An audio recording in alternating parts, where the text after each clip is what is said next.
செல்லும் வழிகளிலும் செய்யும் பணிகளிலும் அப்பா உன் கூடவே இருக்கேன். அப்பா நான் ரொம்ப கஷ்டப்பட்டுட்டு இருக்கேன்ப்பா. எனக்கு விவரம் தெரிஞ்சதுலேருந்து நான் கஷ்டம் மட்டும்தான்ப்பா பட்டுட்டு இருக்கேன். இப்போ மாறும் என் வாழ்க்கை, இப்போ மாறும் நானும் நினச்சிக்கிட்டு இருக்கேன். எதுவுமே என் வாழ்க்கையில் மாறலை.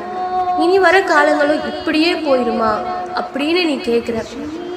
மகளே, நீ இப்போ அனுபவிச்சுட்டு இருக்க எல்லாமே உன்னோட கர்ம வினை தான். கர்ம வினைனால தான் நீ இவ்வளோ கஷ்டப்பட்டுட்டு இருக்க. இது எதுவுமே எனக்கு இருக்கக்கூடாது, நான் சந்தோஷமாக இருக்கணும் அப்படின்னு நீ நினச்சின்னா உன்னோட கர்ம வினை தொடர்ந்துக்கிட்டே இருக்கும்.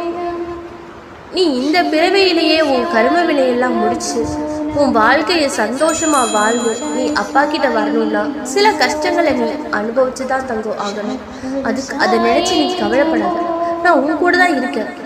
நீ நல்லா யோசிச்சு பாரு. நீ எவ்வளவோ பிரச்சனைகளை கடந்து வந்திருப்ப. ஆனால் அத்தனை பிரச்சனைக்கும் ஒரு தீர்வு கட்டாயம் கிடைச்சிருக்கு. அது அப்பானால தான். உன்னால் தாங்கிக்க கூடிய பிரச்சனைகளை மட்டும்தான் நான் உனக்கு தருவேன். ஏன்னா பிரச்சனையில பாதியை நான் வாங்கிக்குவேன்.